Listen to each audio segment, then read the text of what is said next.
السيدات والسادة الأفاضل الحضور الكرام Esteemed ladies and gentlemen, our guest, Your Excellency the Minister, our friend and colleague, أهلا وسهلا بالجميع. welcome everybody. It is my pleasure, my utmost pleasure, and a great honor for me personally نفتتح محاضرة to عبد الله صايغ open this presentation and seminar dedicated to Yusif Abdullah Sayigh. It is an event for development.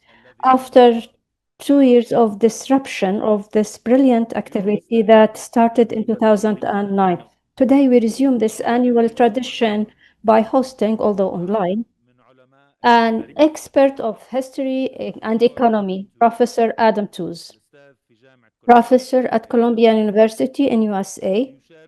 He will share us his reading of one of the most important challenges that any people may face. How and when can this people rise again after 2 years of destructive world and decades of occupation and colonization? We are also honored to have His Excellency Minister of Planning and International Cooperation, Dr. Estephane Salameh. He's joining the lecture this year to initiate the discussion after the presentation with his comments on this topic. I wish to seize this introduction and for the last time as the Director General of MAS to 6 busy years, busy with socio-economic challenges. Probably they have been unprecedented in the 30 years of existence of MAS Institute.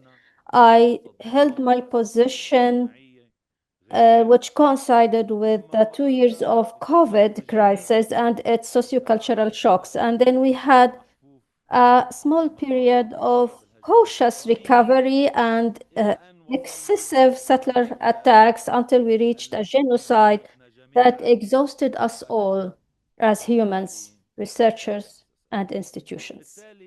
Therefore, I'm pleased, before anything else, it is even a sense of comfort to me to hand with all confidence by the end of this month this big burden to Dr. Filas Melhem to take the lead and lead MAS for the next period, which we hope, and it must be better and more just for our Palestinian people and its cause.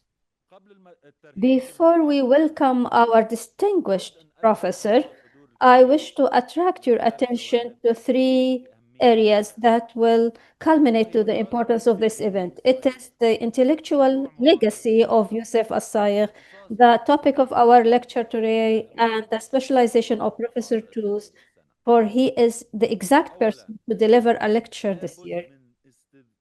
First, we have to recall Professor Sayigh and why we uphold to his scientific legacy today after decades of his departure. Sayigh was prominent in the economy of development science and its Arabic and Palestinian applications. He even innovated the Arabic translation of the term riyada, entrepreneurship, in his book 60 years ago about entrepreneurs of Lebanon. And it was the first time this term was used in Arabic. He also published the first Palestinian economic research on the cost of the 1948 Nakba and the first Arab study on the Palestinian and Israeli economy.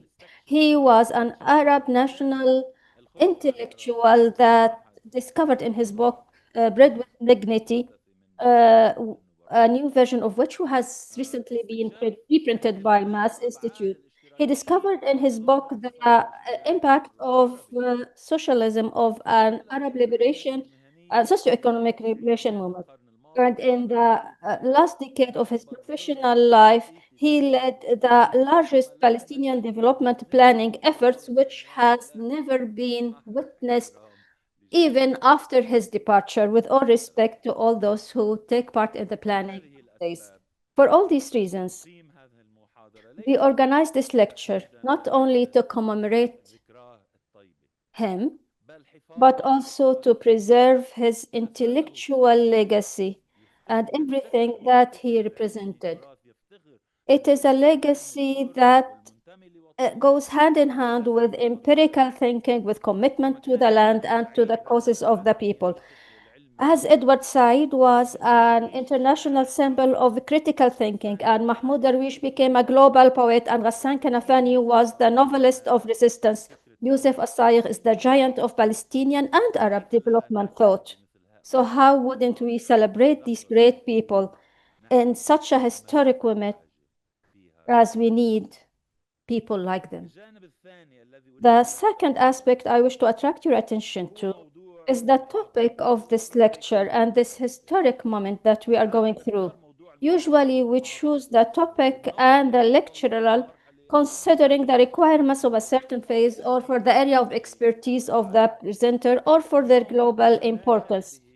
Today, there is no doubt that the task of upgrading the economy and reconstruction of the disastered Gaza is bigger than any sovereign state can commit to, not to mention a population that is still under settler colony. While previous lectures handled issues of developmental policies, agricultural policies, global social policies, to learn lessons from them for Palestine, but today we are not facing a regular developmental challenge or something that can be technically solved or financially solved or solved through the market, which may come from any conventional wisdom.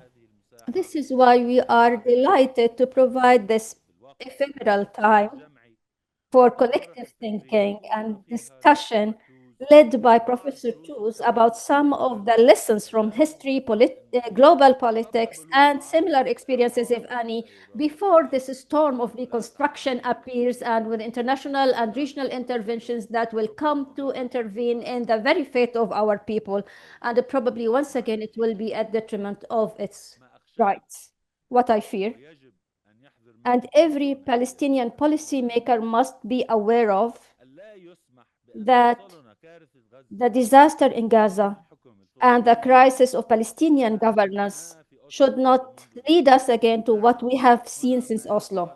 I mean, what is being said by the big powers that we have to work on more reform before we qualify for independence and sovereignty, or that we have to accept an international authority with a high commissioner to manage the affairs of the Gaza Strip in isolation of the rest of occupied Palestinian territory, and not under the mandate of the legitimate state of Palestine on that land, and away from this promise and right to sovereignty.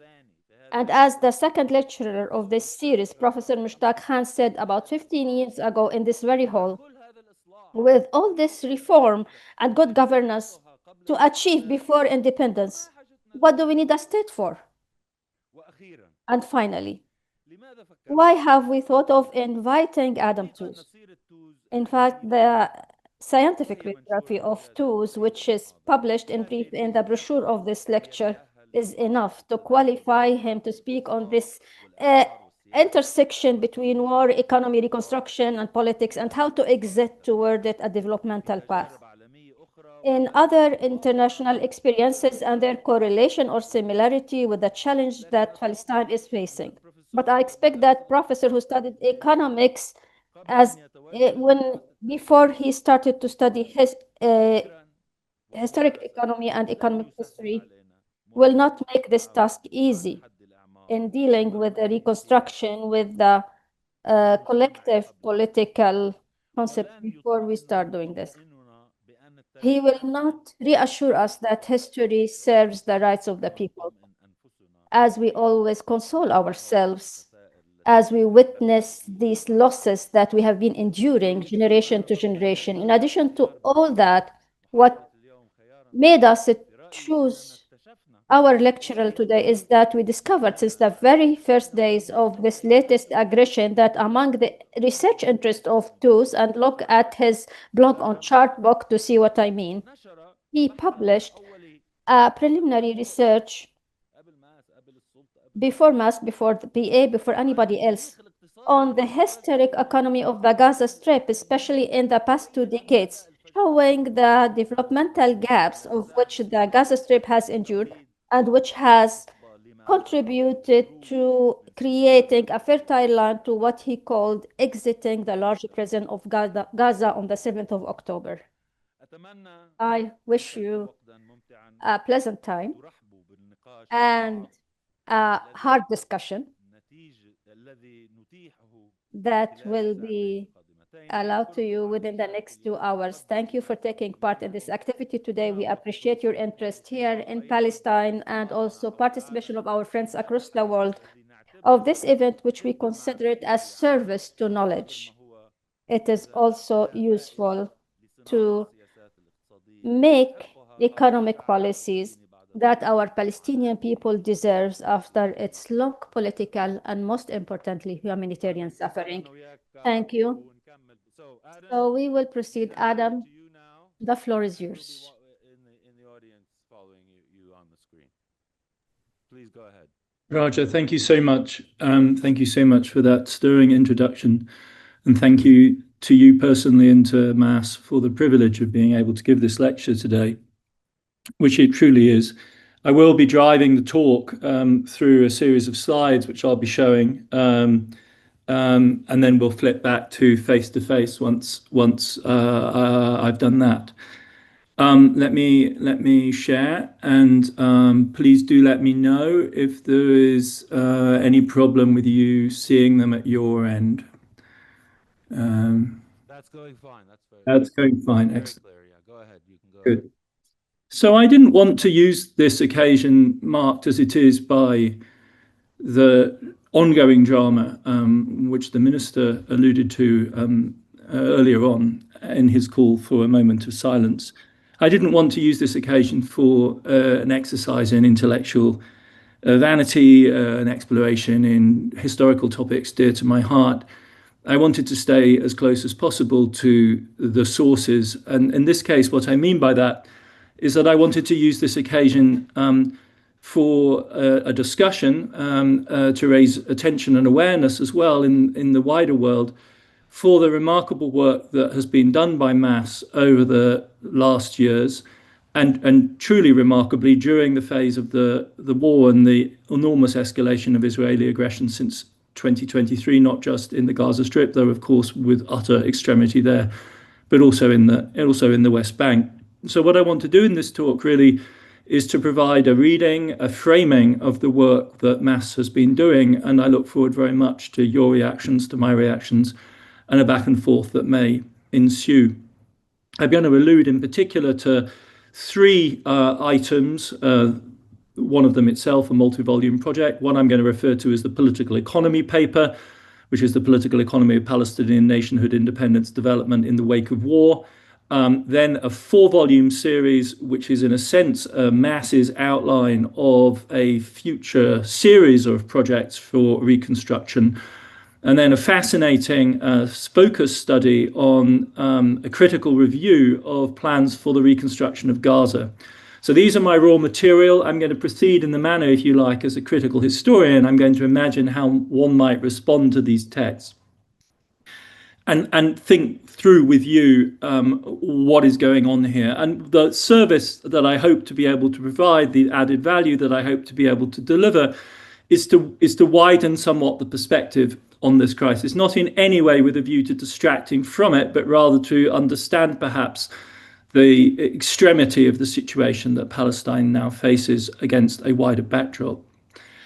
What is really striking for me about the Mass papers is that in their most frank moments, they basically suggest that the current moment is one of massive indeterminacy. And it's one in which essentially the future of Palestine could be shaped in, broadly speaking, one of 4 different directions. I mean, I've made it into a 2x2. It's a list in the Mass papers, but it's a 2x2 in the sense that there are scenarios which are gradual and there are scenarios which are dramatic, sudden shocks. And then there are scenarios which are improvement or at least status quo, and there are scenarios which are scenarios of deterioration.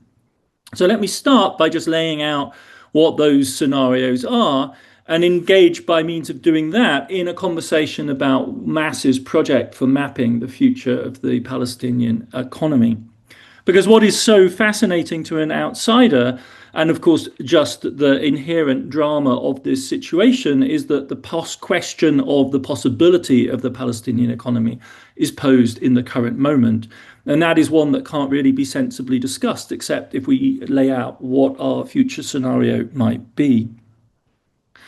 So one option is what the mass teams refer to as baseline recovery, which is a new version of the pre-2023 status quo of no war, no peace, separate West Bank and Gaza Strip governance arrangements.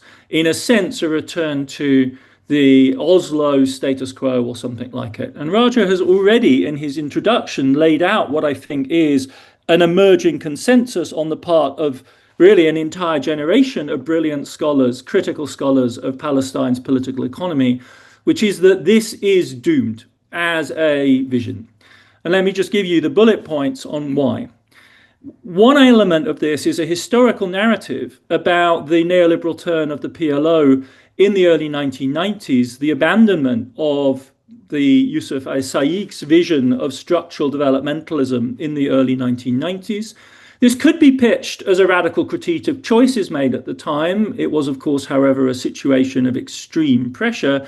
And the choices the PLO made were quite analogous to those made, for instance, by the ANC or Solidarność in Poland in the early 1990s, all of which saw a turn after successfully breaking regime change open, nevertheless ended up converging in a neoliberal frame. But in terms of the historical drama, the historical narrative, this is a key starting point. What merges in the place of a more radical vision of a national project of economic construction is a bland developmentalism, a language of liberal rights and of human development indicators.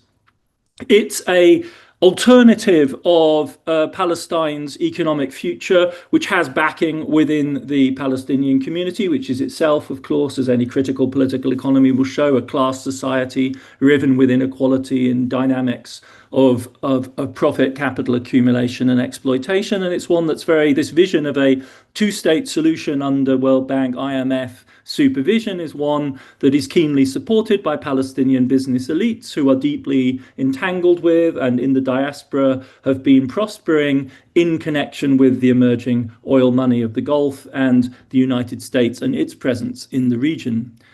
From the point of view of US strategy, Oslo was always understood really as much as anything as escape from the confines, the claustrophobia of the Palestinian question in favor of a vision of regional integration in the form of free trade agreements with as many Arab states as the Americans could corral. Whilst from the point of view of liberal Zionists, so-called, personified by somebody like Shimon Peres, the new Middle East vision also had a distinctly European flavor to it. This is the 1990s we're talking about. So this is the era of Maastricht, of the West's victory in the European Cold War, of European expansion to Eastern Europe, the formation of the Eurozone. Europe at the time was not the sort of wrecked ship of state that it's become now, but in fact, in some ways, quite a promising vehicle, sort of a promising vision of pacification by means of economic growth. De facto, however, Israel always retained a veto, as was demonstrated, and the mass reports are extraordinarily powerful in describing the dramatic impact of the siege economies imposed by Israel in response to the Second Intifada and the siege of Gaza. And so what we see emerging in the wake of Hamas's seizure of power in Gaza from 2007 onwards is a burst of reform, so-called, within the PA. Raja referred to this already, which finds itself, as the title of one very influential paper calls it, essentially in conformity with Israel's project of an economic peace vision. The net result of all of this by the 2010s is the realization that though there may be income growth, notably in the West Bank, this is growth without development. Roy, in fact, even speaks of de-development. And by the late 2010s, Raja is beginning to question in a series of incredibly powerful pieces whether it any longer makes sense to talk of a Palestinian economy at all, or whether that is a project as yet to be realized out of the increasingly tattered remnants of Palestinian territory, each with its own path of development, each with its own political economy. This I take to be the consensus, if you like, of critical Palestinian political economy by the early 2000s. And if that's the case, you won't be surprised to hear that what it implies is that the idea of taking that first route, that first scenario, is in fact, in some senses, a mirage, because where it really leads is to the second scenario laid out by Mass, which is what they call protracted regression, which is the deterioration of conditions under the fig leaf, under the frame of Oslo, the increasing fragmentation, the progress of de-development, the emergence of a series of Bantustans in the place that a Palestinian, an intact, coherent Palestinian state ought to be. And until, I think, the summer of 2023, we would have thought that is the worst case scenario. That was really the dark vision of the future that was projected by the critical research of the 2010s that had so dramatically revised the narrative of Oslo. You could take that story of the critical research back to the 2000s. Let's call it a generational project of criticizing the Oslo frame. The worst case scenario was what Mass now calls protracted regression. But what, of course, we have all had to face since 2023 is that, in fact, the possibilities go far further than that. And the reality that we have all been confronting that has impacted the lives of the Palestinian people in such a absolutely horrendous way is what the Mass scholars refer to as the sudden shock, which is a deterioration which doesn't come slowly, but that comes fast and that is annihilatory in its ultimate trajectory. It is a strategy which more or less openly advocates ethnic cleansing and warrants the label of genocide. Its ultimate purpose is not so much within the fig leaf of Oslo to keep managing the crisis as to eliminate the Palestinian question from the international agenda, and developments in the North Gaza Strip portend and lay out this trajectory. Now, a hardline position might say that this is neither sudden nor shocking in a way, right? That the logic of Zionism as a settler colonial project was always genocidal, that so-called mowing the grass was always part of the Israeli strategy for managing the Palestinian question, or as Finkelstein put it, that it is not by accident, it's not a bug, but a feature of managed crisis, that periods of relative calm are interspersed by what he called periodic high-tech massacres. What Israel did, in other words, from this point of view, from October 2023 onwards, was just a hard truth that was always inherent in the situation.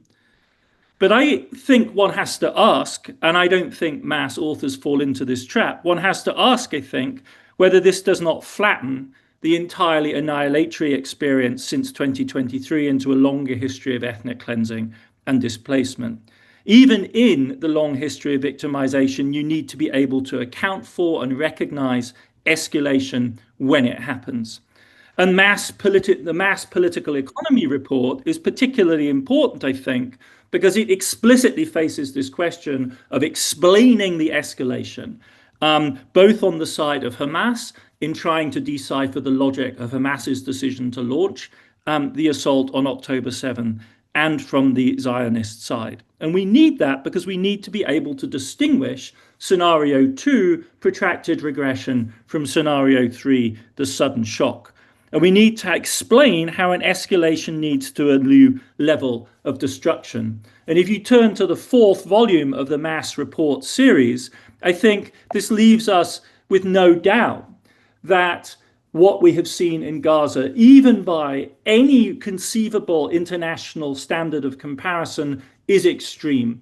So after comparing Gaza with the situations in Libya, in Syria, in Iraq, they conclude quite sensibly that those, after all, are the experiences of vast land areas with genuine sovereignty, with local capacities that can help in adjusting and adapting to the impact of the violence, all of which are factors which are absent in the Gaza case, which is a zone which has been under siege for 17 years, has been recovering from several previous massive Israeli incursions, and has faced a concentration of fire and destruction. And it's important to underline this from a historical point of view, unlike anything anywhere else in modern history since World War II.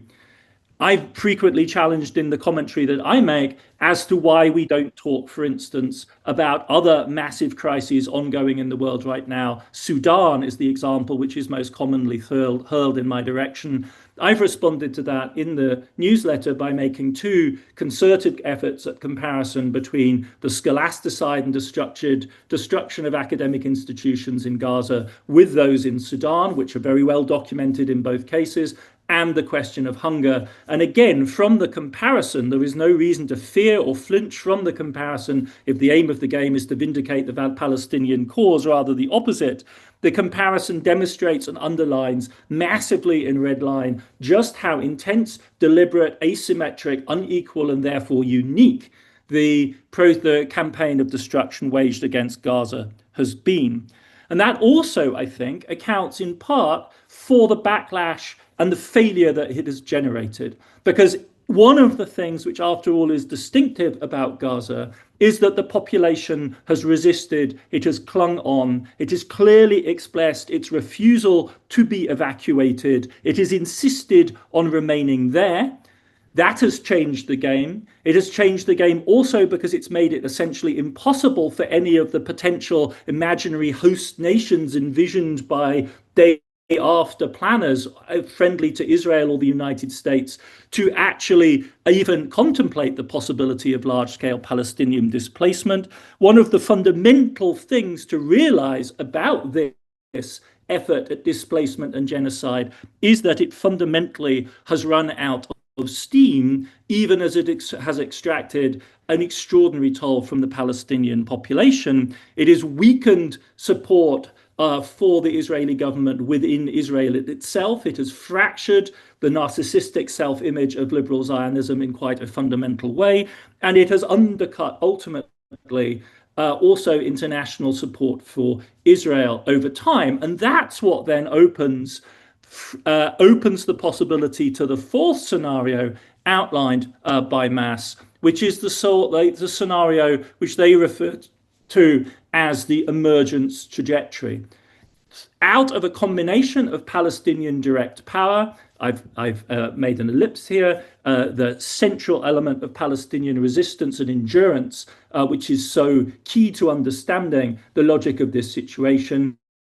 The scenario is based on the imagining that under those conditions, there could be a progressive shift in the envelope of policy and the political frame in the sort of direction that Raja was hinting at early on. And the political thrust of this is absolutely crucial, because I think as an external reader, the essential element of the Mass agenda is this insistence that there can be no back, there can be no reversal to scenario one, that the only reasonable basis on which to conduct serious thinking about the future of a Palestinian economy is one in which we actually think about an end state in which there is a consolidated two-state solution. No processual fix that Oslo deferral of the 1990s will suffice and will allow rational contemplation of this prospect. Now, once upon a time, we might have been tempted to, as it were, sketch this as an inevitable dialectic that leads by way of the forces of history from scenario one to scenario two to scenario three, by way of the resistance of the Palestinian people and the horror of the world at the genocide being perpetrated, to the recognition of the necessity of scenario four. But I think another thing to congratulate the Mass authors for is their willingness, their clarity, their bravery, their intellectual honesty in facing the fact that actually the defining feature of our current moment is that we honestly cannot say with any certainty which of these scenarios is the most likely to emerge. And that, ladies and gentlemen, is in and of itself a radical statement to be making, right? That we are in a situation in which we cannot really optimistically declare that we understand one way or another, to be honest, which way the forces of history are driving us. And I want, in the rest of today's talk, to focus on that question: why it is, at what level it might be the case that we are in a zone of indeterminacy, how we might better understand, or how we might expand our model to better grasp the fact of this contingency. And I want to do that by way of a kind of extrapolation to the world. And I speak to you with all humility, not as somebody who is a Middle East expert, or let alone an expert on the history of Palestine and its economy. So I figured that the most useful thing I could do is to offer you some framing thoughts about how this precisely defined scenario that Mass has laid out for us so well fits within a broader diagnosis of the global situation. And the striking thing is that if you start from this broad outline of uncertainty which the Mass authors sketch, you could quite easily extend this to the global level. We are in a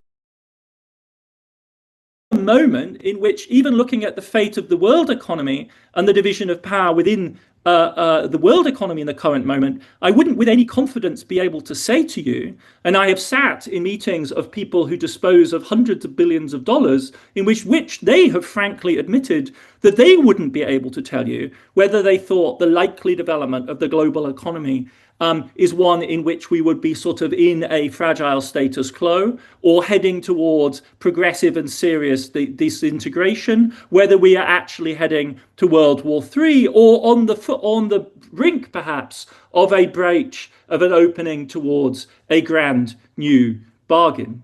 And I don't just say that in a trivial sense. It's obviously true that you can always map every situation in terms of whether it might get better or worse, or whether it might do so gradually or dramatically.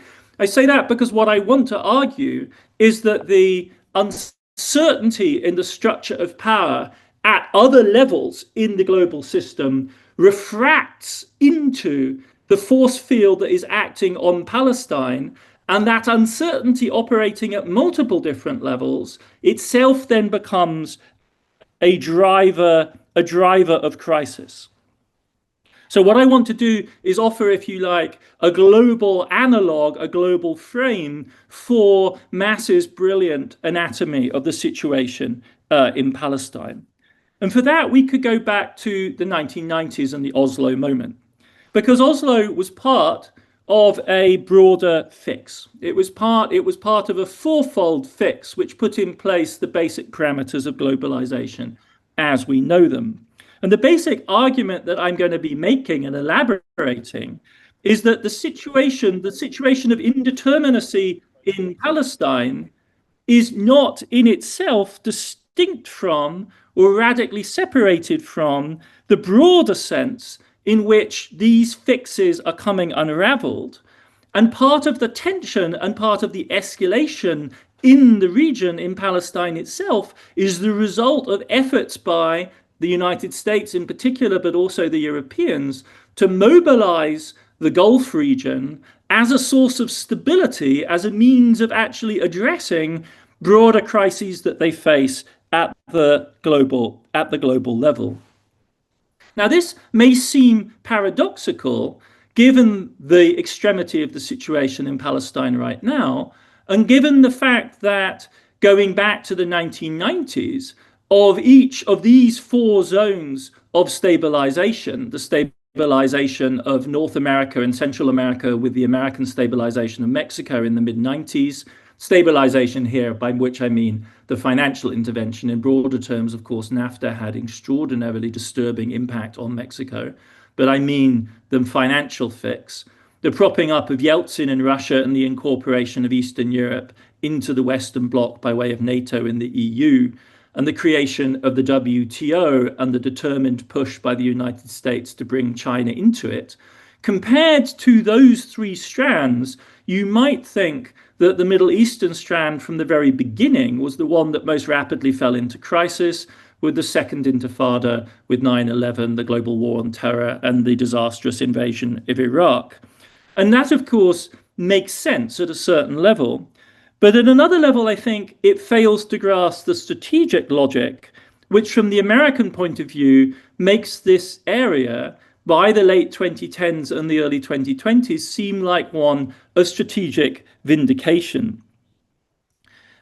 And part of the logic here is to simply turn the critical analysis of the Oslo Accord offered by the mass authors, turn it around, not turn it on its head, just see the other side of the argument.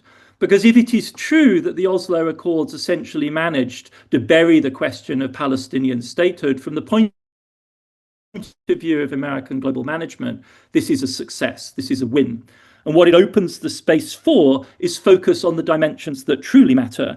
And the dimensions that truly matter are the marginalization of Iran and the welding together of the Israeli and Gulf economies under the umbrella of their allegiance to the United States.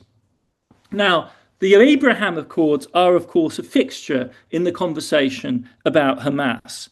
They are a fixture because the Abraham Accords threatened the marginalization of the Palestinian issue, and we think of them as one of the triggers that operated in the background in Hamas's military decision to launch the October 7th attack.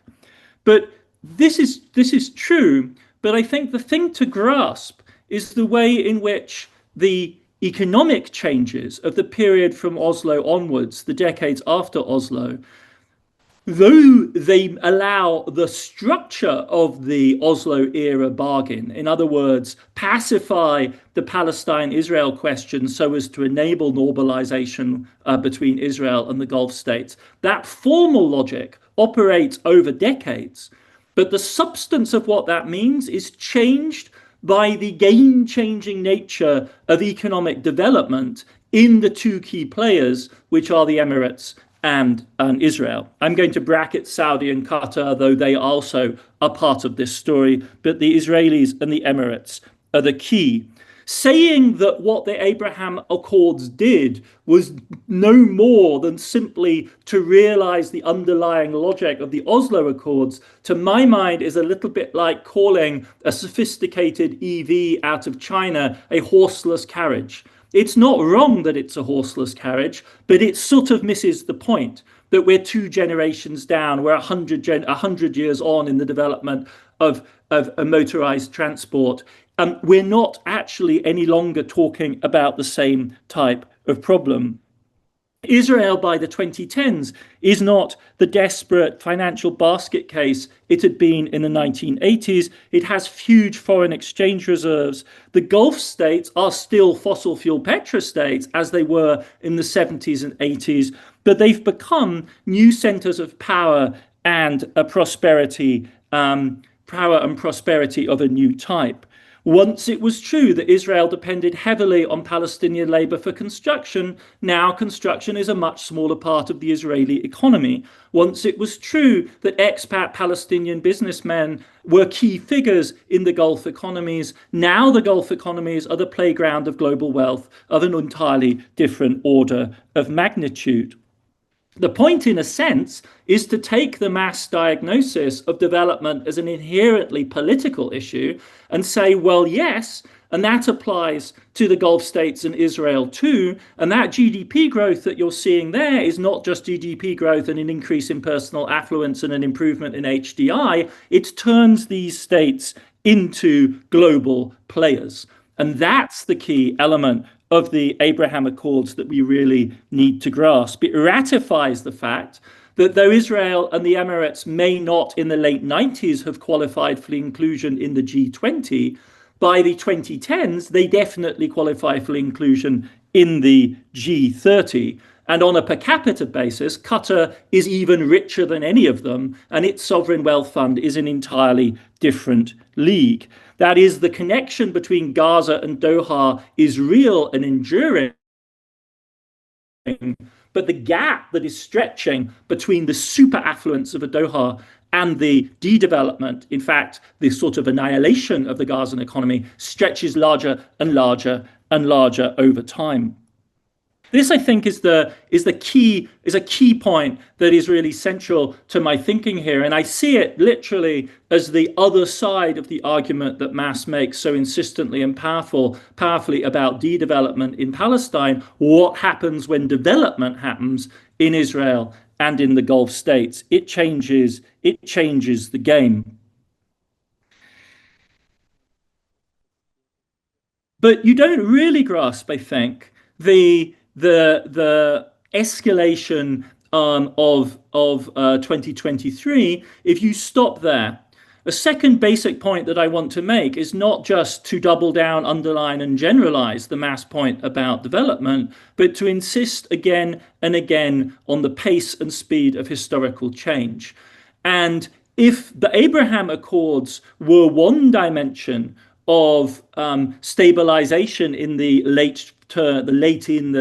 first phase of the Trump presidency, the second thing to realize is that the meaning of the Abraham Accords for the United States and its associates and the players in the Gulf changes dramatically between 2019, when they first begin to be sketched, not first begin to be sketched, but when ratification becomes closer and closer, and 2023, when the drama in Gaza explodes. And to understand that, we have to grasp global development and global developments. And here the Mass point about development as a political project, as a power project, as inherently and deeply about sovereignty, which I'm insisting we should generalize to Israel and the Gulf states, applies even more spectacularly on the global level.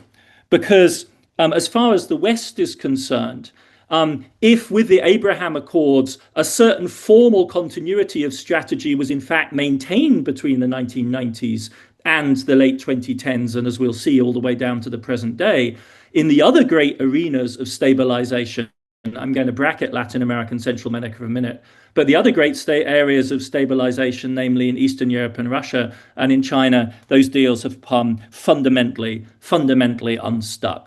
With regard to Russia, from the Western point of view, of course, things have just gone from bad to worse by way of Putin's speech in 2007, the Georgia war in 2008, the Maidan revolution, the Crimea incursion of Russia in 2013, 2014, Russia's presence in Syria, and then, of course, Russia's invasion of Ukraine. We have ended up in a state of war.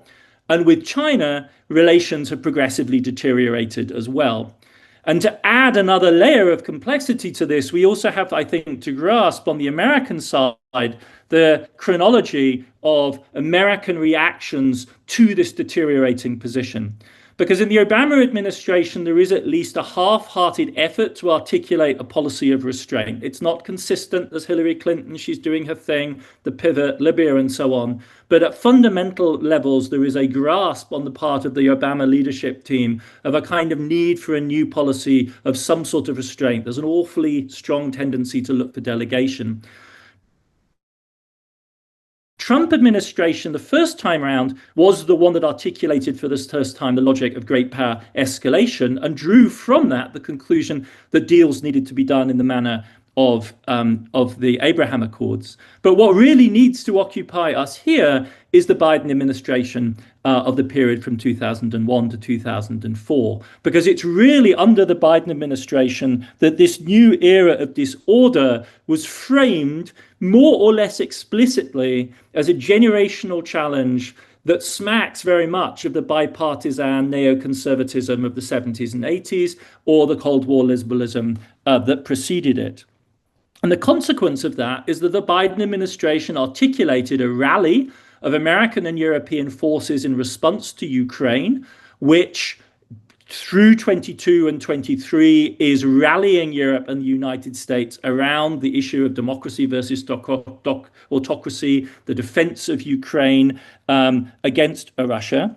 And meanwhile, China's alignment with Russia is hugely escalating the stakes in the emerging Cold War between the United States and and China. And by early 2023, it's crucial to understand this, to understand the mindset of decision making in Washington. In early 2023, folks like myself with contacts in the defense journalism world in Washington, D.C., were getting extremely concrete messaging from the American military leadership about the prospects of war this year, 2025 or 2026, with China over Taiwan.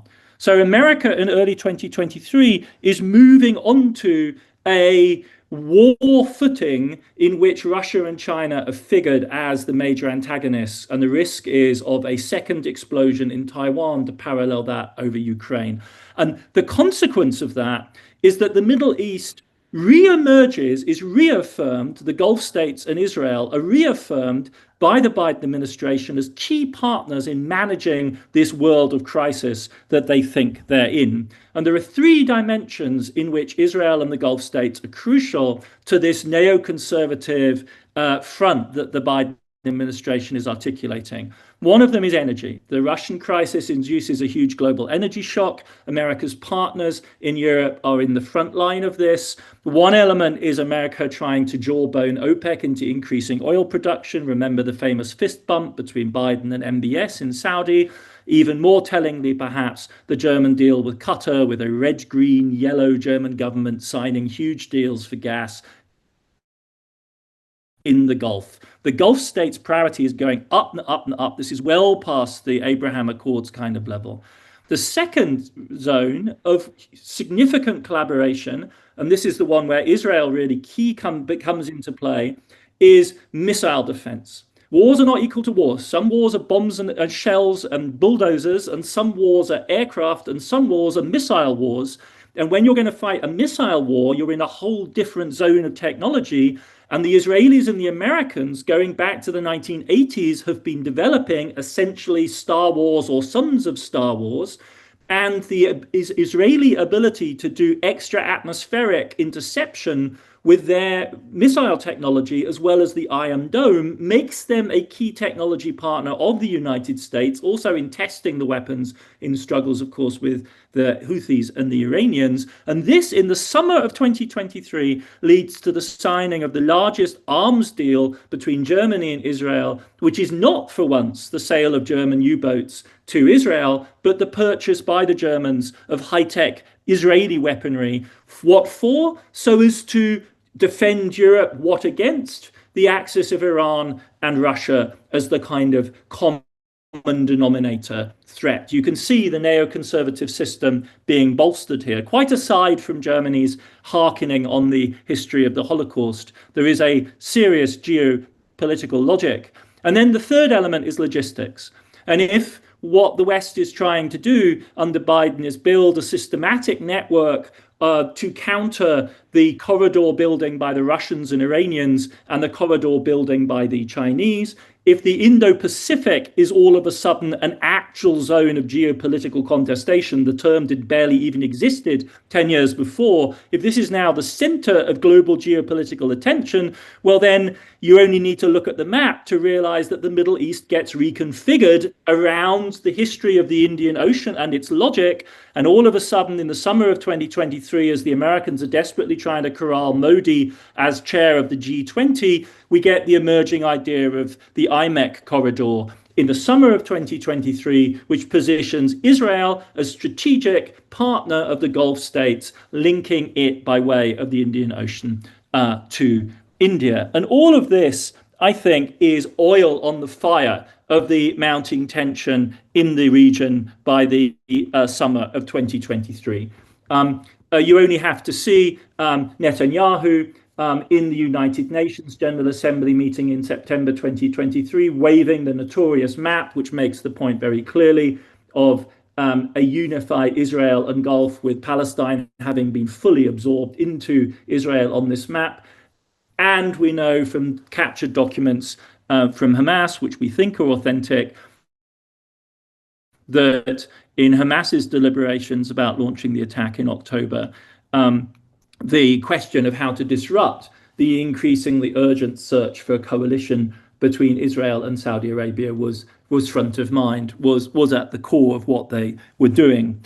And without getting into the subsequent drama, which you know far better than I ever will, I want to move to the question of how this framing, this neoconservative, if you like, framing shaped reactions that followed. And certainly on the European side, I don't think there's any question that the consolidation of the neoconservative front following Russia's invasion of Ukraine, with the Biden administration acting as the good shepherd, was key to allowing the European governments, in the face of fairly sustained and solid majorities of opinion which resisted support for Israel, to consolidate elite consensus around the idea that Israel was fighting for its life against Islamic terrorism, and we could play the old records. All the more shocking for the Europeans then, the fact that the Biden administration is not rewarded for its stance by the American electorate, and what we get instead is the re-election of Trump. Shocking to the Europeans. I think fundamentally it doesn't change the Middle East configuration. It doesn't change the Middle East configuration in two senses. First, that the Trump administration is solidly committed to the Zionist project in its most extreme manifestations. But more importantly, perhaps, the Trump administration is totally bought in on the centrality of the Gulf. And one element of that is the personalism and the familiarism, the fact that Kushner is deeply involved in business ties. If once upon a time we explored the relationships of Palestinian business elites to the Gulf and the Americans, in this case, clearly symmetry requires that we apply the same kind of methodology to the Trump clan.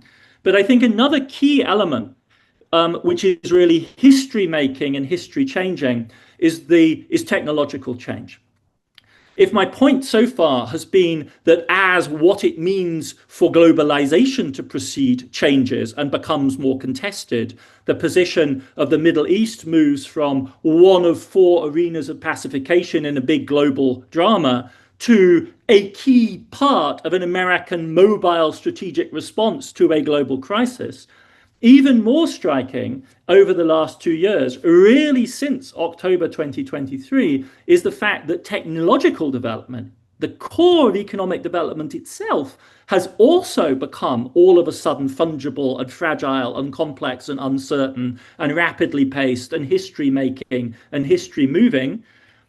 And the Gulf, again, has emerged as a key zone through which America is seeking to master that crisis. What am I talking about? I'm talking about hyperscaling and AI. It's impossible to exaggerate the way in which the AI story has flipped the narrative in American economic policy and business in the last 3 years. And that has happened precisely as the drama in Gaza is unfolding. And you might think, what has this got to do with the situation there? It's surely miles away. Well, the answer is no, because in the rethink of American global policy that's going on in relation to this, what we see is the Gulf states, with their abundant sources of cheap energy, come to be seen as the solution for the compute problem, which America is refusing to solve through domestic sources by cutting off the green energy revolution. And so, implausibly as this may seem, in May 2025, we have Trump traipsing to the Gulf and to visiting both the Emiratis and the Saudis to conclude giant deals, at least on paper, to consolidate the Gulf as a key zone in the AI race. Now, there are various crucial things to add to this. The first is that none of this money may actually materialize. Everyone knows how to play Trump. You offer him a big ticket deal, fine. But it's the politics of this that matter in the first instance. Secondly, at the level of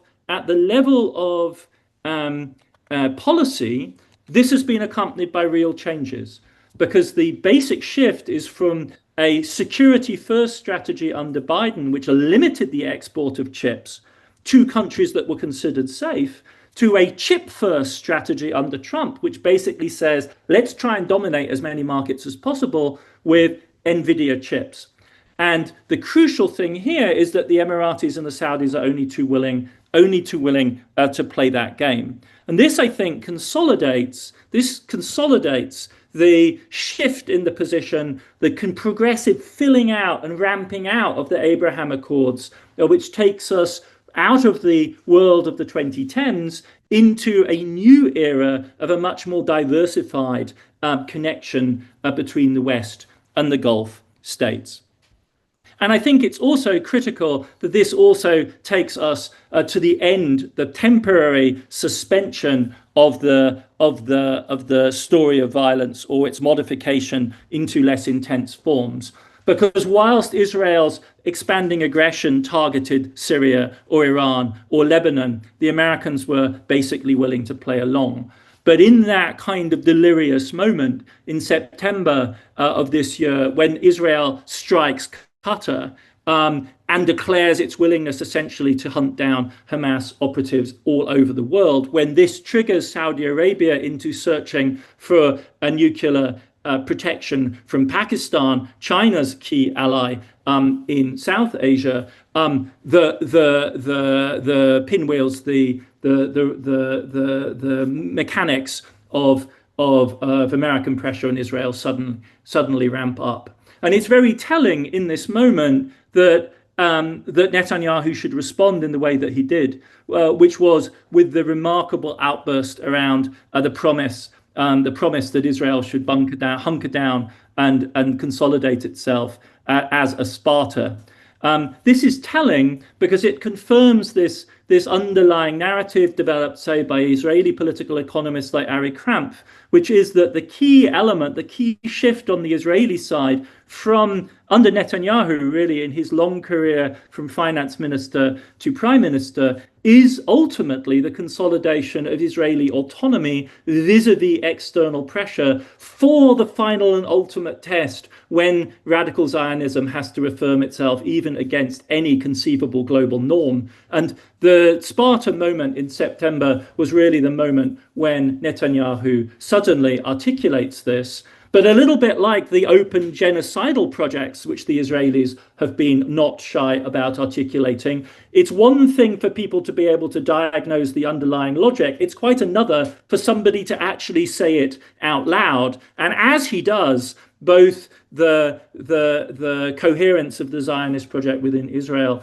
and also the alarm bells in America begin to go off loud and clear. And it's at that moment, I think, that we see the configuration of a real wedge, a real drive on the American side to consolidate peace. And what is that going to be based around? Well, in large part, it's going to be based around an articulation of major Arab states. Nation states are coming back into play here now. Turkey as a key element, but also Qatar, and a kind of a greater gas coalition is being assembled. And at this point, the final question begins to be posed that I want to address, which is the designs for Gaza themselves. And how do these reflect this historically evolving understanding of the configuration of force in the region and a historically evolving understanding of what development is? Because I think that's the red thread running through my remarks, taking up Mass's sort of normative political insistence that development must be more than simply growth, and saying, well, if that's the case, how do we actually read the history of the last quarter century? Because there's no better place to go right now, and it's an extraordinary report, than Mass's Reconstructing Gaza through Spatial Planning assessment. It's of a review of all of the proposals to date for the reconstruction of Gaza that address in a serious way the question of what comes next. And the report exhibits all of the brilliance of this generation of critical Palestinian political economy that's emerged over the last 25 years in wrestling with the Oslo Accords, and brings so many of those same analytical tools to bear on this issue of the reconstruction of Gaza. And you can see the intellectual roadmap on the right-hand side. But what strikes me about this is, in a sense, its excess of intellectualism. What strikes me, and where I can see the authors of the Mass report themselves struggling, is how is it that these various proposals, and especially those favored by both the Israelis and some players in the Emirates and the United States could be as unhinged as they actually are. How could they be so remote? We understand that neoliberalism's general operations are technocratic, depoliticizing, and so on. But nevertheless, in the face of this, how could this kind of grotesquely detached vision emerge?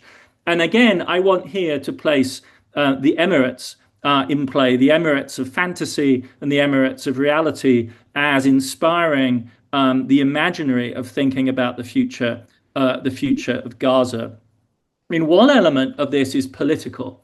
One element of this is the extraordinary idea of the disassembly of the Palestinian space along the lines of political emirates. This is this extraordinary stalking horse piece that circulated in the Wall Street Journal this summer that picked up the ideas of orientalizing Israeli scholars, the vanity of local potentates in the Palestinian political community, and pitched this idea of Hebron as a potential Emirati sign-on. But the stronger, the harder reality is what you see in Dubai Airport, which I had the pleasure of traveling through last week, where we see on the right-hand side in my slide displayed the unpolitical principles of economic governance that are declared as dispositive for Dubai. One can think of many different ways of locating the sorts of depoliticized projects which are being proposed for Gaza right now. As a historian, I go all the way back to the mandates.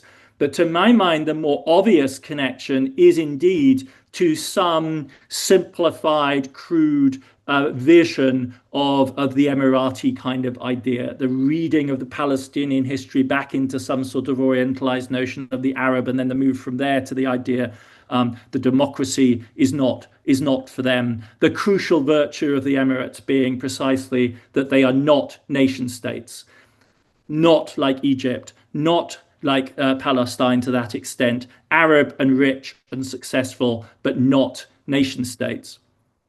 The second move, and I think this is another crucial element and one for economic historians to really wrestle with, is what you might call the move from a rational macroeconomic calculus to the sell-side boosterism of real estate development.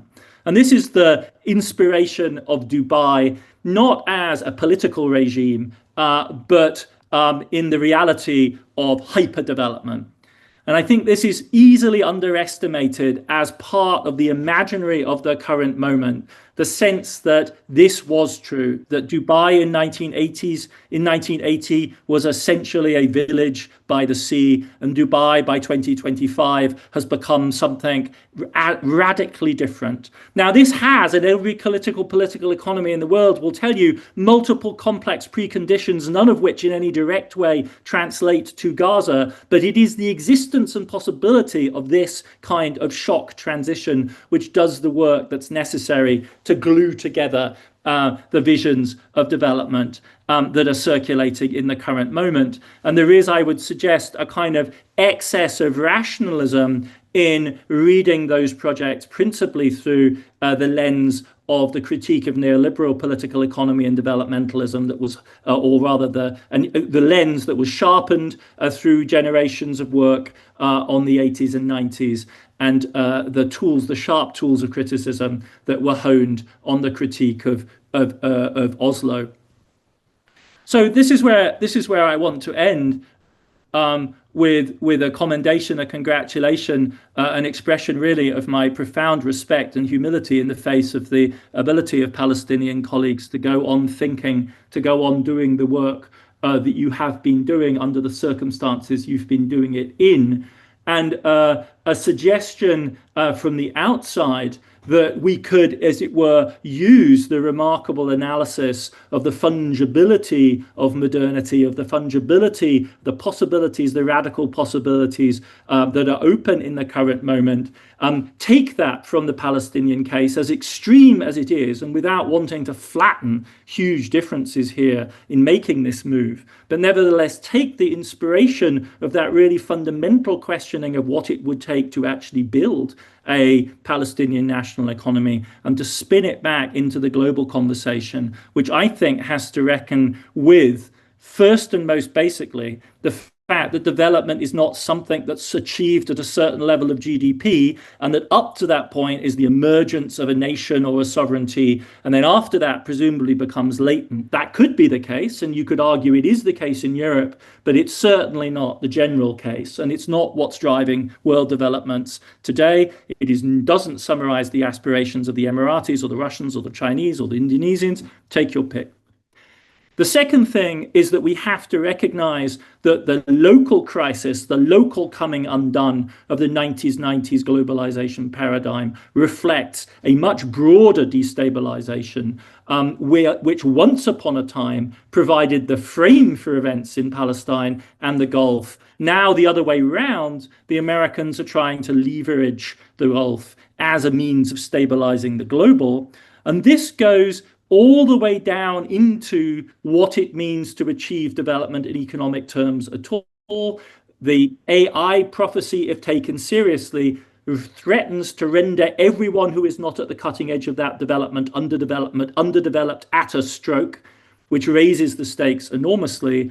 And it points to the incredible pace of development. And I'm struck again and again by the depth of his history that is mobilized in efforts by Palestinian colleagues to locate themselves in space. The mass reports are an extraordinary set of historical texts. And at the same time, I also want to urge a focus on just the breathtaking pace of change. In the green energy space, for instance, the entire game has been changed since COVID. In fact, in and during COVID. And with AI, another way of dating AI hyperscaling would be to say that the great step forward, the great break, happened during the Gaza war. And that entangling, or this phase of the Gaza war, this October through October phase, that entangling of politics and economics at this breathtaking pace, at this huge scale, at this global reach, it poses, I think, huge new problems for analysis, and of course huge new problems for politics. But if the moment emerges, then if the moment for action emerges, I would commend the mass reports to all of us, to all of you, as an essential source for locating ourselves and the challenges facing the Palestinian people at this moment. Thank you very much for your attention. I look very much forward to comments and discussion.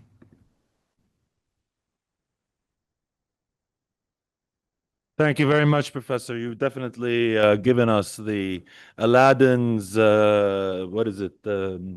flying tour of the global politics that we forget we're so much determined by. But in fact, you imply that maybe we have an opening and maybe we have some leverage ourselves. But I'm very happy. Before I give the floor to Dr. Estephane, اولا we have في مقبلات وكذا برا فاطلعوا جيبوا اللي بتحبوا اولا ثانيا I will take questions after Dr. Estephane speaks. I'll take questions first from the hall, but I'm hoping, Professor Tooze, you also have a look at the Q&A in case we have questions from the online audience. But of course.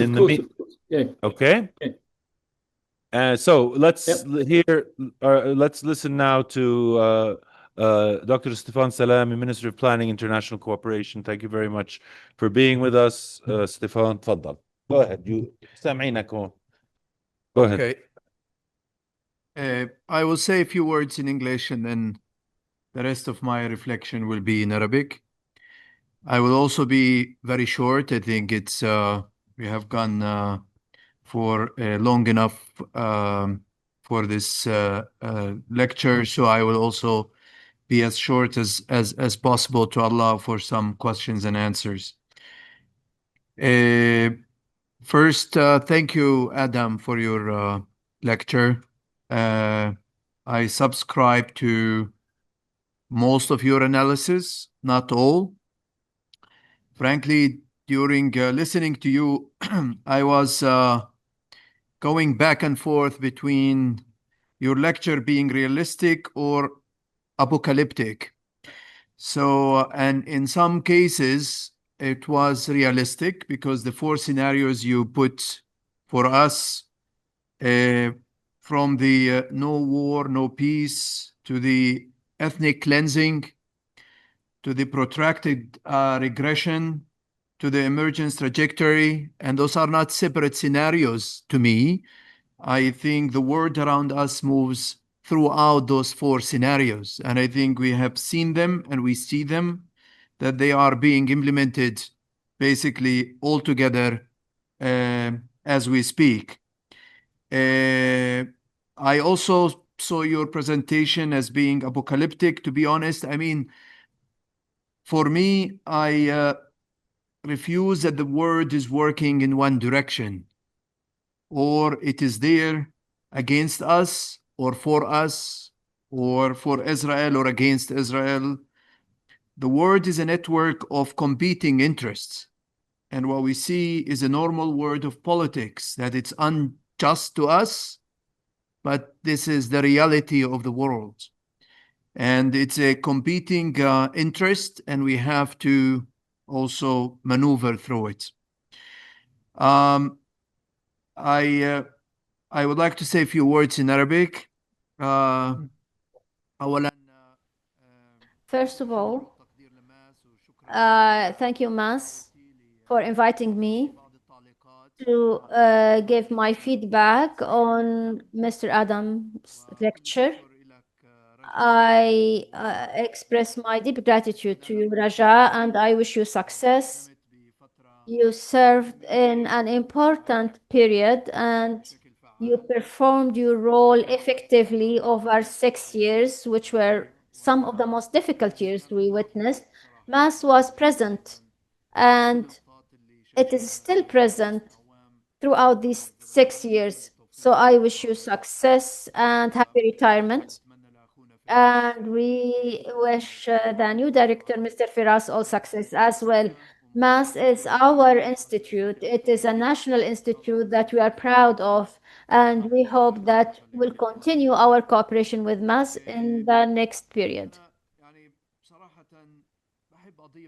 I would like to add a few elements to the presentation made by Mr. Adam.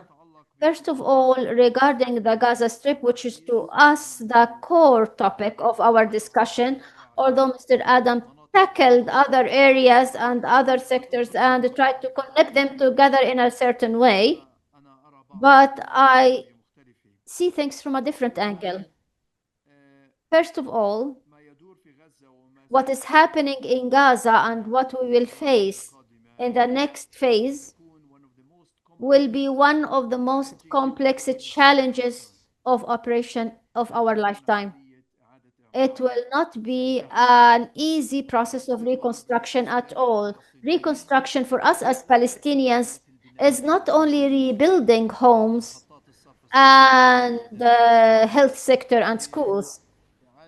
Reconstruction to us is rehabilitation of Palestinian people after the suffering of killing, destruction, genocide, starvation, blockade, and siege for many years. What is taking place in Gaza is one of the most atrocious atrocities that have taken place across history. But it is important that we deal with Gaza without isolating it from the rest of the nation, because what is happening in our nation is also a siege and destruction and genocide of all the Palestinian nation. Reconstruction to us is also a political process, not only a technical one.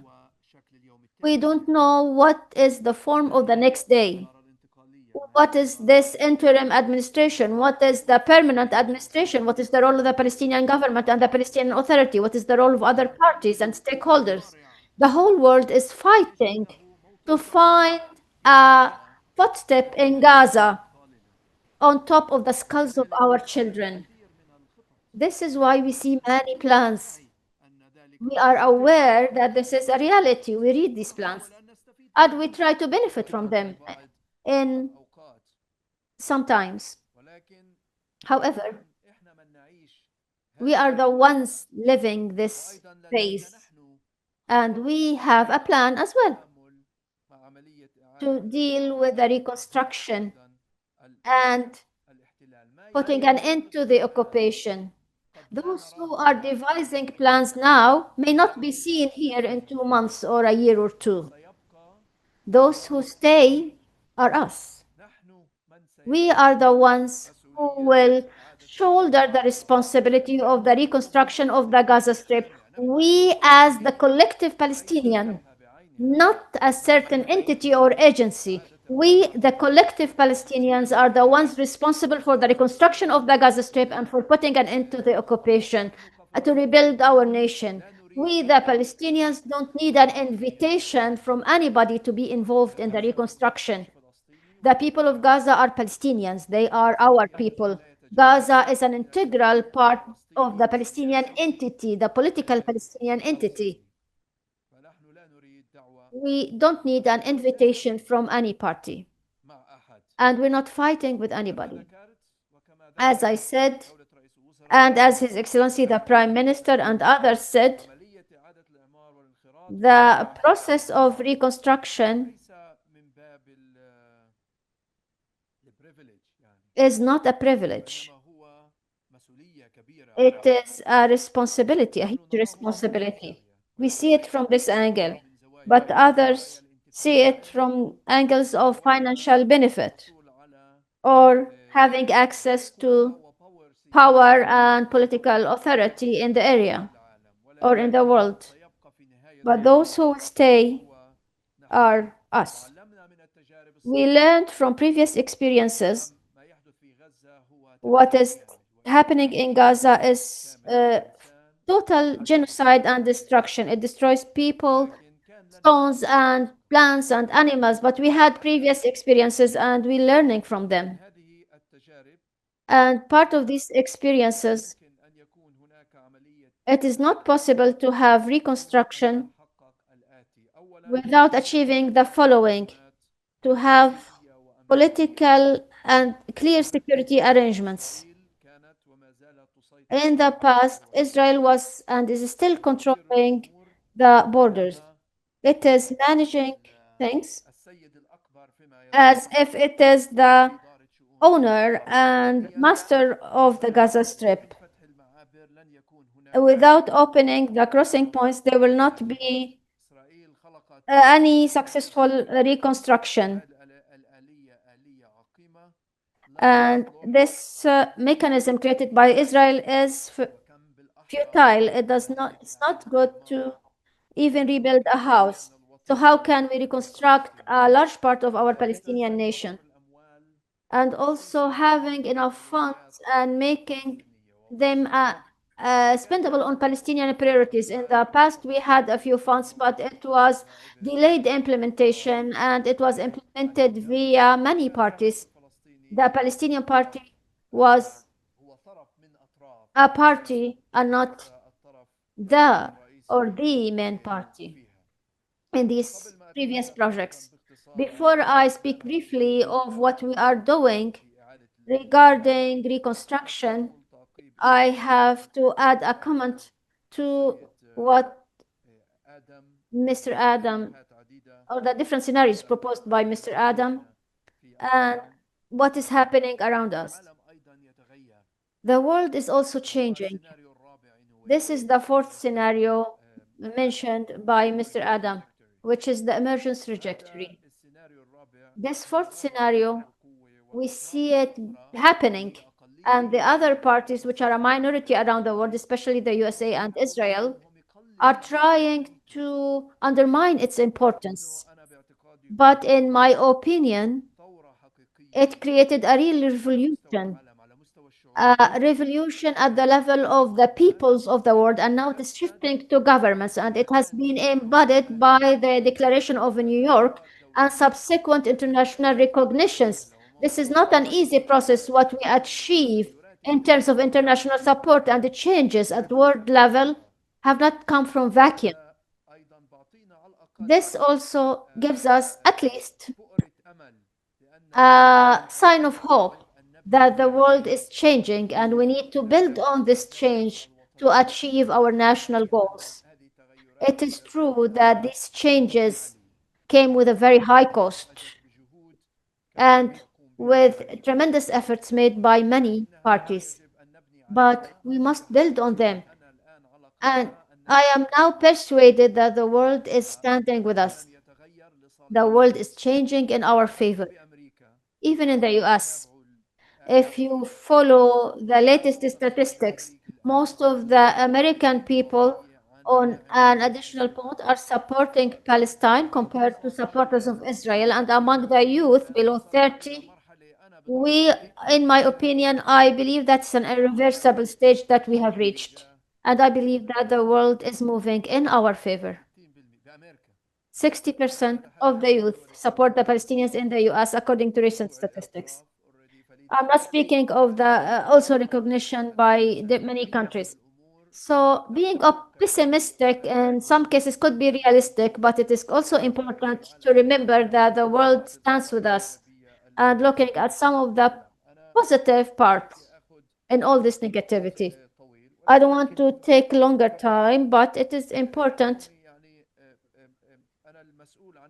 Since I am responsible for the reconstruction file in the Palestinian government, I will take a few more minutes to speak of what we have done so far, but very briefly. It is a very complex process, and we are working domestically and internationally with all parties. First, we completed recensing the losses and needs, and there was an assessment of needs. It was a first assessment after a year of the war, and it has been updated after 2 years of the war. This assessment was done through satellite images and remote sensing, and accuracy is not 100%. This is why after the ceasefire, we will start assessing the losses, damage, and needs on the ground. We will also merge both processes together or push results together to ensure accuracy. The first assessment showed $53 billion in need for the reconstruction of the Gaza Strip, but now it added up to $67 billion. And I'm telling you, this is a very conservative figure. The real estimates will be much higher than this. But we adopted an empirical method, and the international community actually carried out the assessment and recensus of losses and damage, and it was a deliberate assessment because we want these numbers to be credible, and we want them to be supported by the international community. We prepared a reconstruction plan for the Gaza Strip.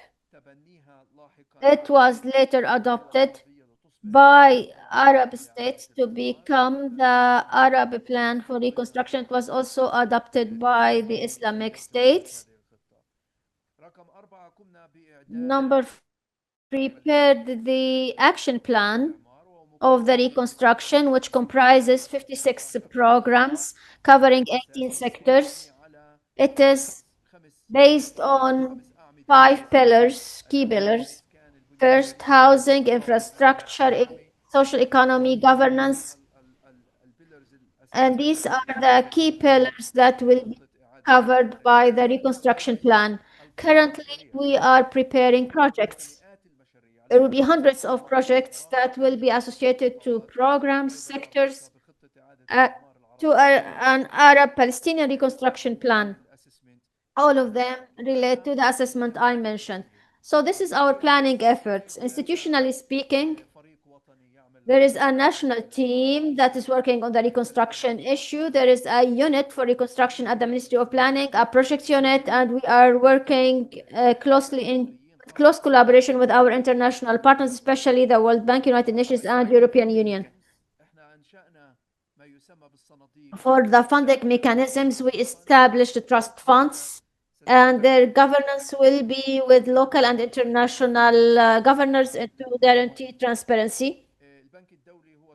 The World Bank is one trust bank. There will be a European trust fund and another UN trust fund, and there could be a 4th trust fund for the Arab states and Islamic states. Their governance is very important at the level of every trust fund and at the level of all the trust funds. Here I'm speaking of our efforts at the Palestinian government. And this is the structure that we are working on, but it is in partnership with the international community, because the international community is not only the US, the international community is the world. And this is what I'm saying. All the European Union, Arab countries, the United Nations, they support us. This is why we want to proceed further.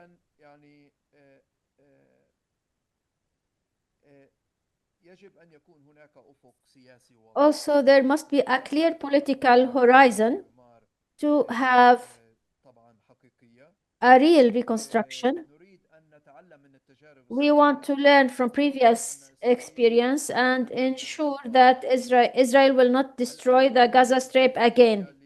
Priority of implementation is for the Palestinian private sector and Palestinian organizations. This is a huge and complex process, but we want Gaza to be built with Palestinian hands, Palestinian plans, and priority be and with Palestinian funds.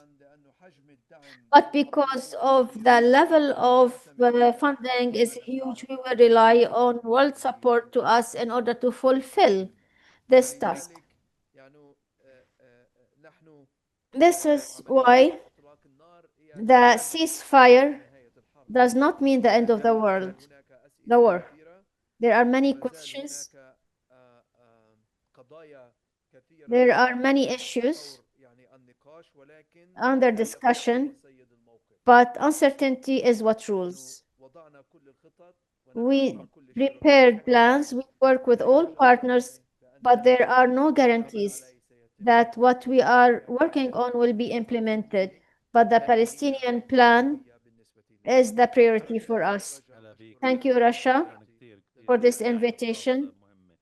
These are important points. Professor Tooze, you will have seen there's two questions which we'll give a chance to you to answer, but I want to first see if anybody in the audience would like to add a comment. If not, I will read out the first question. Thanks for the lecture. My question is this is from Bremen, to developmentalist ideas beyond Dubai, that is. Do you think there is a possibility of reevaluating and rescuing some notions from the post-colonial developmentalist states for Palestine today? Thinking of Nehru's India and ideas from the non-aligned movement, for example. Do you think that there is anything here to reevaluate vis-a-vis neoliberal criticism, or is the global order today just so fundamentally different that we have to look to completely new areas with regard to developmentalism in Palestine? That's the first question. Second one, Professor Tooze's lecture was sobering. I'm someone who wants to consider what strategies make sense for Palestinian liberation. So I want to ask the question, if we take this analysis to its logical political economy conclusion, then the only route out for Palestine is to suck up to the UAE, Qatar, and Israel and become part of this dystopian future. Otherwise, it will be obliterated completely. This would therefore also seem to give justification for the idea that any attempts to rock the boat, e.g. Palestinian and international calls for boycott, divestment, and sanctions against Israel, will be seen as counterproductive and just politically emotional rhetoric. So intellectually, while it's essential to understand regional and international context, what does this mean for political strategy? I think these are great questions, and they will allow you to add some closing remarks. Adam, I leave it to you to come back to us on those if you're ready. I'm sure you're ready, but wait a second. I just want to make sure is your sound on? I've been having the European internet is notoriously unreliable, and the Dutch internet just collapsed on me, and so I'm now on a cell phone. I heard two questions, Raja. I was able to follow about half of the minister's comments, which I was very glad to hear. I didn't expand on those dimensions of constructed action in the current moment because I knew I was going to be on a podium with him, and it just seemed altogether not fitting for me to be trying to describe or to tell him his business.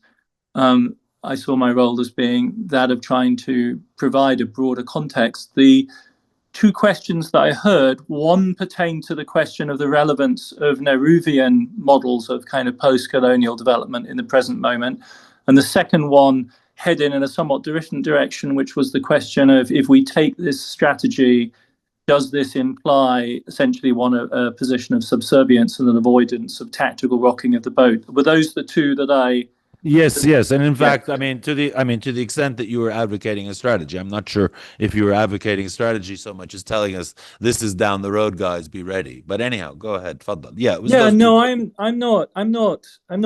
That's not my métier. It's not my business. But the questions are valid, and they're certainly stirred up in me too. I do think I like the way the first question was posed about the post-colonial strategy, because I do think the question is, what historical context, if any, is relevant at this point? And I am indeed skeptical that sort of Bandung era models are very relevant in the current moment. That is indeed the import of what I'm saying.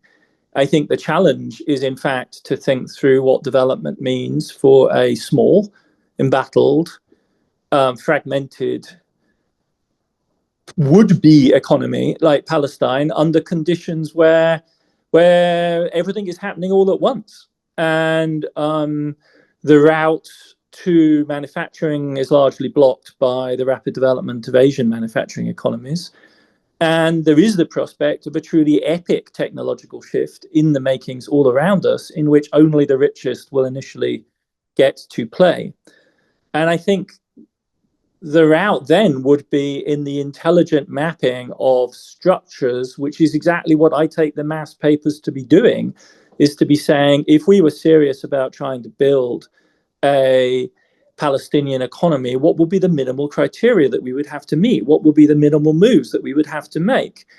And I mean, I come not to criticize that or to second guess your choices, but to actually to recognize the significance of what you're saying, because what you're really asking is, will business as usual, will a kind of resumptive project work? And the answer surely is it won't. If we are thinking about trajectories of economic development, then I don't think that a lucky city by the sea model would necessarily be a bad one for Gaza. The problem, of course, is that it comes, and that's historically clearly been Gaza's position, as numerous people have tried to remind us in their efforts to, as it were, shape a memory of Gaza that is something other than merely ruin or refugee camp. And clearly there is potential there, but what's happening, of course, is that it just gets overlaid with these cliched images, these rhetorical images, essentially, of, I think Dubai is the Dubaiification is not a bad description of the kind of reductio that's gone on in thinking about Gaza. And that isn't going to work. That's not an immediate prospect, or if it is, it really is the kind of fulfillment of your nightmare, Raja, which is the elimination of the macroeconomic question as far as Gaza is concerned, and its replacement by a property development logic, right? And that may have a logic, and you may be able to make it go, but it is not, and one should not imagine it as a kind of incremental stepping stone to something else, which would be the coastal strip of a Palestinian national economy. That's not what that then becomes. That becomes, potentially the playground of, money from all over everywhere, trying to make another lucky city by the sea, right? That would be my response there. That doesn't mean to say that there aren't visions for Gaza. You could simply say the minimum would be the restoration of fishing rights, basic insat access, and so on. And that is the minimum. But there isn't any recent history, as in the last 20 years, that really suggests where then its development would go, because we don't have any experience to work off. So I'm not avoiding answering the question, but the short answer to the question of the direct analogy to post-colonial projects of the 50s is, yes, those are not the template. They cannot be the template. They are also designed for a gigantic continental scale nation like India, not essentially a microeconomy like Palestine, even if it were assembled, would still be, right?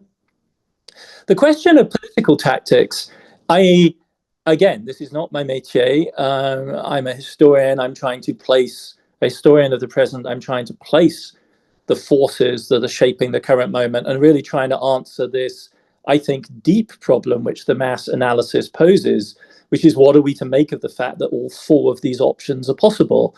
I agree with the minister that apocalypse is not necessary or inescapable, but apocalypse was until very recently staring us in the face, and that changes the game, the fact that that was even conceivable.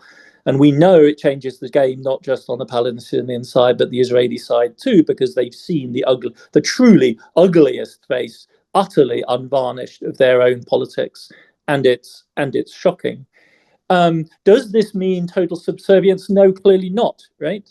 That ultimately the message surely of this current moment is that resistance is essential. I don't take my message to be the resistance is futile, rather the opposite, that the absolutely dogged total refusal of the Gazan population in its vast majority to be moved at any price, at any cost, their unwillingness to accept the simple offers as well, exit and you can have another life. The fact that that bribe, that blackmail was simply refused at the cost of so many thousands of lives is the reason why we're having this conversation at all, right? That's the key anchor, is that resistance. And has that produced resistance around the world which has made a difference? Yes, it has.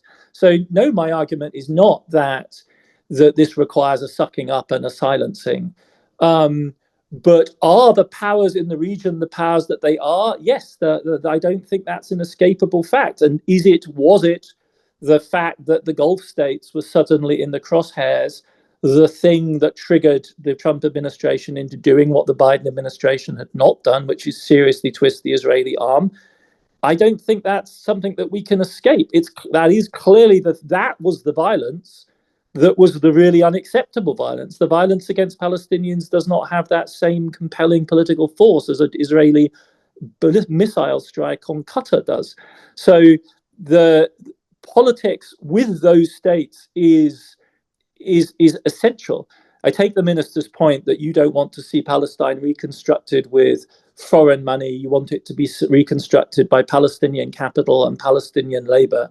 And that's obviously admirable and desirable and needs to be a long-run trajectory.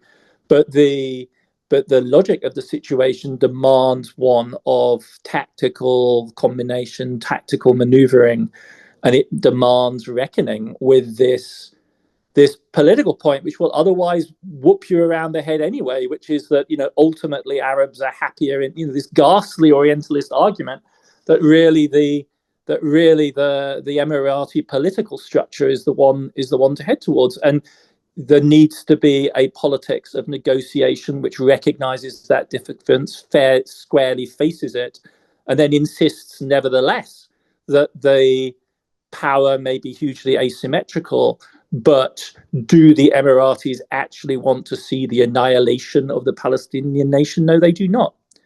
And will the Palestinian nation simply succumb? Will it simply evacuate when told? No, it won't.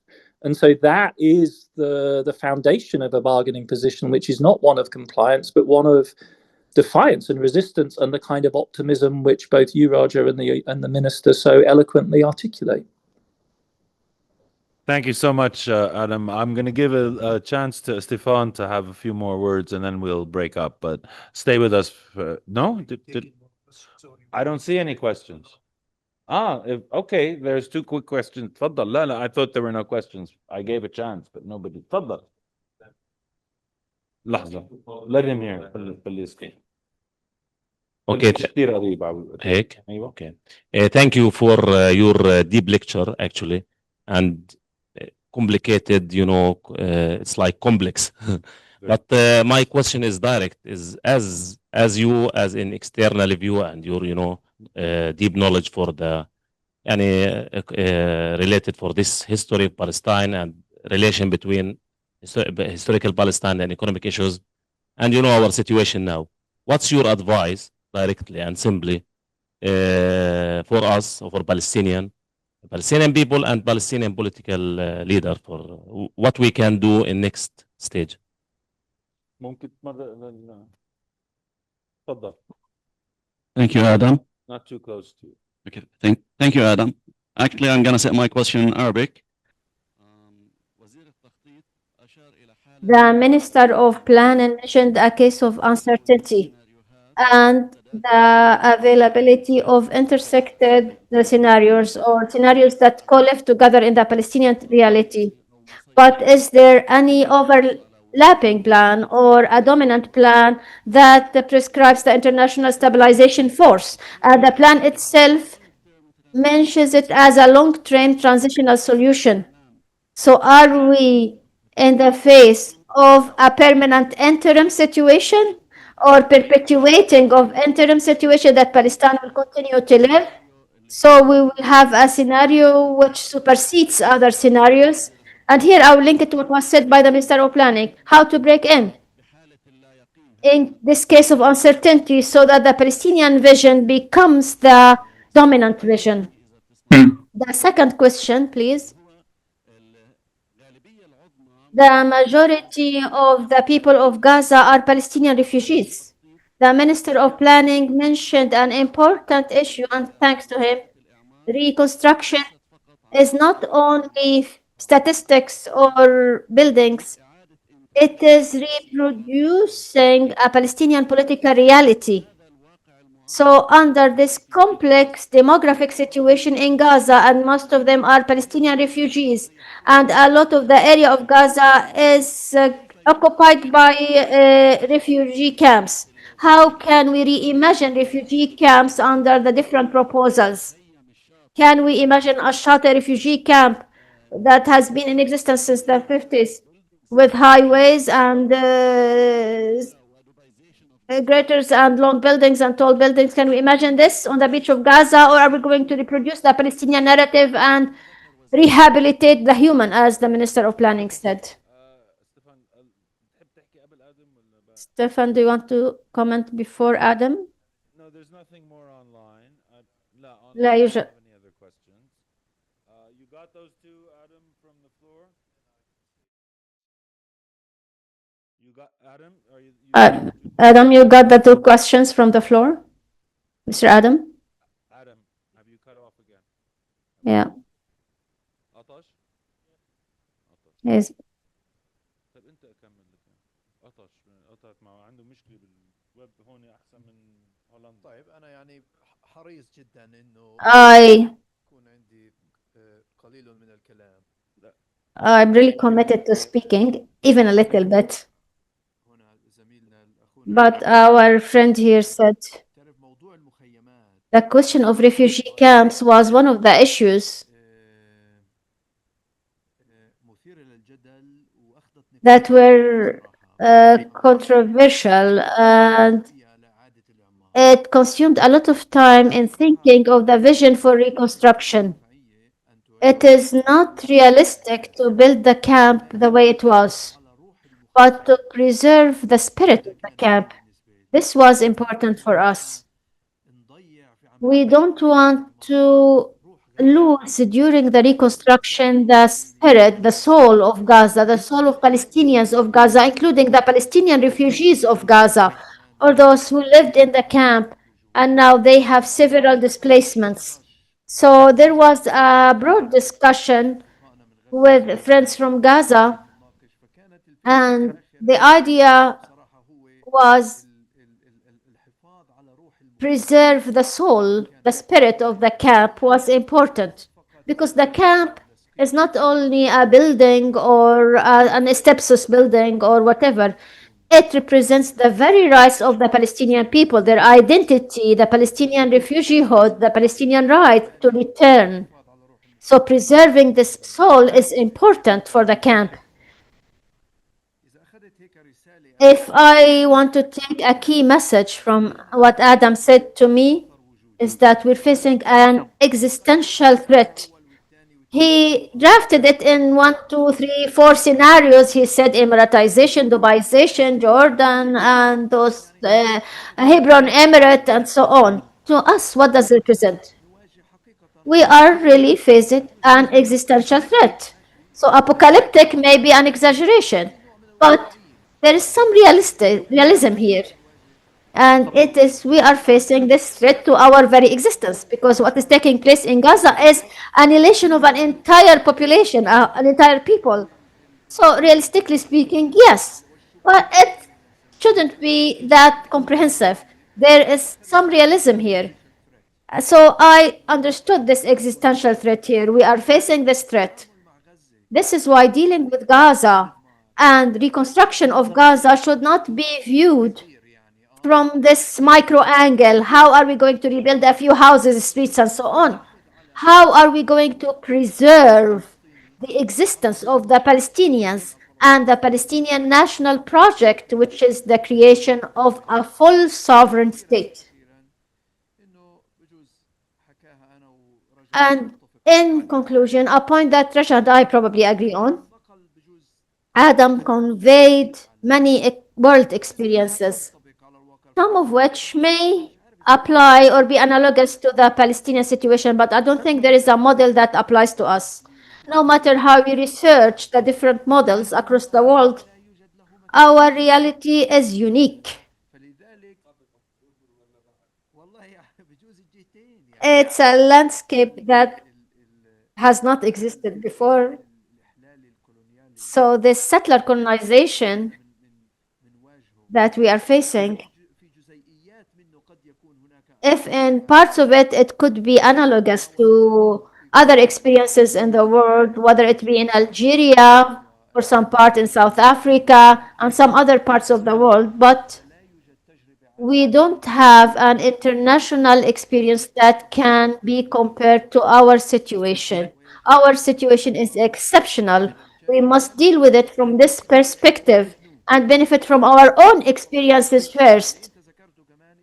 What you mentioned is important because this interim Palestinian Authority, interim HLC, ad hoc, you have all this terminology, and then they will come with professional and the Nakba, say leave for 2 weeks and then God will make its way.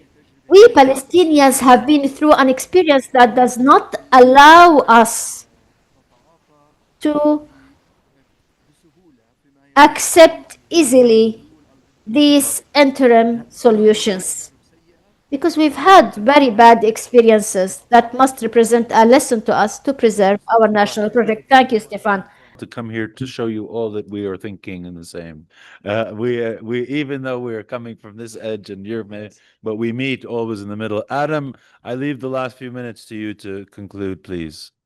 I am so sorry about these interruptions at my end. Okay, tell the Dutch that they should come and learn a few things from Palestinian ITC. Truly, they might very well. I actually was rather heartened to hear the minister, that final salvo from the minister was very much in the spirit of what I would have wanted to say, to be honest. But so let me take a leaf out of his book from earlier and try and answer some of the questions that I was able to hear before my internet went down. And maybe the key one is, there's more to the world than the United States. And I think there's also more to the world than the Emirates. And if one of the key issues here is to escape the bind of dependence on that invidious combination, then it should be a matter of looking for other partners and other players. And if one of the questions is the role of an interim security force, of a question of buffering Gaza and ensuring, as the minister suggested earlier on, that the absolute precondition must be that the kind of violence perpetrated against Gaza does not happen again, then drawing in and putting on the ground security forces from significant players in the world is important. And the less like the Emirates they are, the better. And in that kind of vein, I think Turkey is in fact an important partner in thinking about the future of the region. It's a very active player in the region. It is a popular nation state. It has a long commitment to various forms of Arab democracy. I think this should not be underestimated. And it is vigorous and unapologetic in the assertion of its self-interest and matters of sovereignty and pride. And I actually think they would be the sort of partners that I would be looking for to put boots on the ground and in harm's way in Gaza. If you were asking me one thing that I'd be looking to do, they would be the sort of partner I would be looking for. And that, as it were, combines an answer to the question of what to do next and what interim measures you would be interested in and how you might approach a world that would take you beyond the lock grip and the monopoly of American power and their chosen allies in the region, which are the undemocratic non-nation states of the Gulf. So you'd say go with Turkey, not the Emirates, huh? I would say if you were looking for a counterweight, they would be my choice. Okay, Adam, you have an open invitation to visit Palestine. I look forward I've even asked my colleagues to put aside a little bit of money so we can pay what we usually pay to a lecturer to come here. But that invitation remains open, and if you can make it sometime in your busy schedule, I'll have plenty of time to take you around the country. So thank you. I look forward we'll to go that. and we'll go and meet Estephane personally too. Thank Yalla, thank you Stefan. very much, Professor Tooze. Thank you.